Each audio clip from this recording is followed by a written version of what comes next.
अभी हम कुछ वक्त के लिए संभले ही थे कि हमारे सर पर एक और वायरस जो है वो रिलीज कर दिया गया।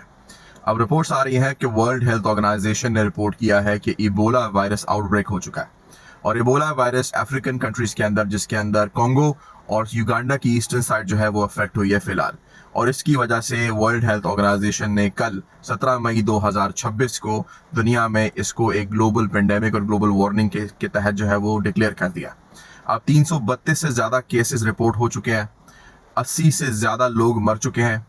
और ये वायरस, इबोला वायरस, ये भी नया स्ट्रेन लेकर आया, मतलब नया वेरिएंट लेकर आया, पुराने वायरस की तरह का नहीं है। आपको याद है मैंने अपनी बहुत सी वीडियोस में आज से 2-3-4 महीने पहले और अभी रिसेंटली भी वीडियोस में ये अपना जिक्र किया था, अपनी राय बताई थी कि हो सकता है कि इस दफा का जो पेंडेमिक है जो लाया जा रहा है वो मल्टीपल वायरसेस के ऊपर हो सकता है कि एक वायरस से हमें हमला ना किया जाए, हमें ये दिखाया जाए कि अलग अलग कंट्रीज के अंदर अलग अलग वायरसेस फैल रहे हैं। ये भी दिखाया जा सकता है कि हर एक कॉन्टिनेंट के अंदर, अफ्रीका के अंदर कोई और वायरस घूम रहा है, एशिया में कोई और वायरस घूम रहा है, अमेरिका के अंदर कोई और है, चाइना की साइड के ऊपर कोई और है, इस तरह ऑस्ट्रेलिया में कोई और चल रहा है। इसलिए कि एक वायरस से हम लोग तैयारी कर सकते हैं उससे बचने के लिए, लेकिन ये लोग इतनी आसानी से हमें इस दफा बचने नहीं देंगे। और इबोला के बारे में भी ये बताया गया कि ये भी जो है वो बैड बॉर्न डिजीज है, जिस तरह से कोविड आया था। मतलब कितना ज्यादा कोइंसिडेंस है, इसके अंदर भी फीवर होता है, इसके अंदर भी आपको खांसी आती है, इसके अंदर भी आपका ऑर्गन फेलियर होता है, उसी तरह से जिस तरह से कोविड के जमाने में कोविड वायरस से आपके साथ हुआ करता था। ये ज्यादा फेटल और ज्यादा डिजीज वाला और ज्यादा स्प्रेडेबल है और ज्यादा फेटल है, इसलिए कि आपकी जान ये बहुत जल्दी ले लेता है। लेकिन इसमें सिम्टम्स आने में आपको 7 से 21 दिन लगते हैं, मतलब इसके सिम्टम्स आपको काफी देर से पता चलते हैं। अब हमारे लिए सवाल ये नहीं है कि ये नया पेंडेमिक कब आएगा, आएगा कि नहीं। हमारे लिए सवाल ये है कि नया पेंडेमिक कब आएगा, इसलिए कि अभी से पहले ये जो अभी इबोला डिक्लेयर किया गया है, इससे पहले इन्होंने नोरो वायरस का बताया कि 100 बंदों को जो है क्रूज शिप के ऊपर नोरो वायरस हो गया।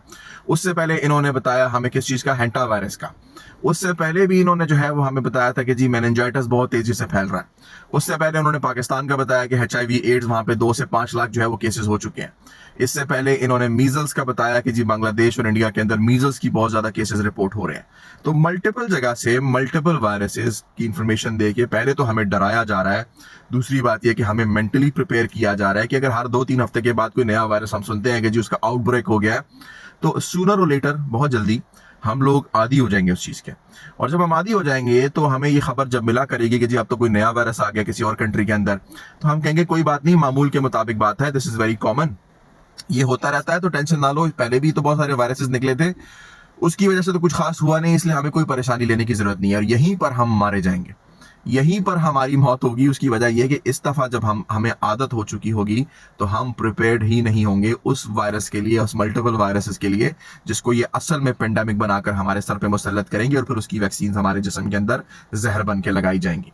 तो तैयारी पकड़ ले, कुछ ना कुछ बड़ा तो पक रहा है। अगर आपको नजर नहीं आ रहा तो आपको अपनी आंखों का इलाज करना चाहिए, आंखों से ज्यादा दिमाग का इलाज करना चाहिए, लेकिन फिर भी आंखों से शुरू करें।